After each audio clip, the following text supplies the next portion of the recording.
যোৱাকালি ডিসকাস হৈছে যে কৃষক সন্মান নিধিৰ যেতিয়া 2000 টকাটো সোমায় তেতিয়া এটা ষ্টাডি ওলাইছে যে 30% কৃষকে গম নাপায় যে এইটো কৃষক সন্মান নিধিৰ পইচা ওলাইছে তাৰমানে তেওঁলোকৰ ভাবে মোক লৰাই পঠাই দিলে নেকি পইচাটো মোক আন কোনোবাই পঠাই দিলে নেকি অৰ্থাৎ কাৰোবাৰ পাবলগীয়া পইচা থাকে বেংকৰ ট্ৰানজেকচন থাকে আজিকালি মানুহে বেংক একাউণ্ট অকল চৰকাৰী ট্ৰানজেকচনৰ কাৰণে নকৰে There are lot of transaction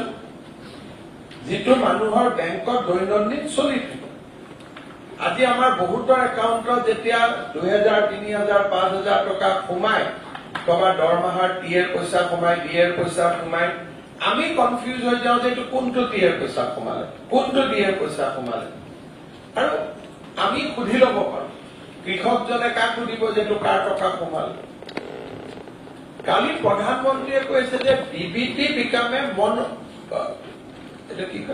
এটা ভালৰ এক্সাৰচাইজ হৈছে আমি ইয়াক পঢ়িলো পুছ কৰি দিলো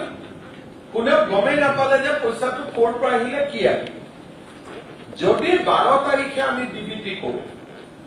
7 দিন আগত চেংচন লেটাৰখিনি আমি ডিষ্ট্ৰিবিউট কৰিব লাগিব যদি আপোনালোকে ভাবে নহয় 15 আগষ্টৰ আগতে অলপ দিগদাৰী হ'ব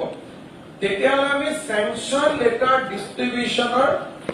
আমি এসপ্তাহ কৰি তাৰ পিছত আমি ডিবিটি কৰি maybe DBT can then happen on 22 তাৰিখ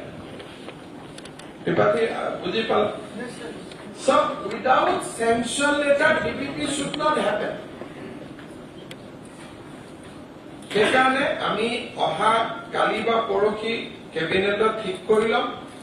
অন্তত যিসকলে হাউস ৰিহেবিলিটেশনৰ পইচা পাব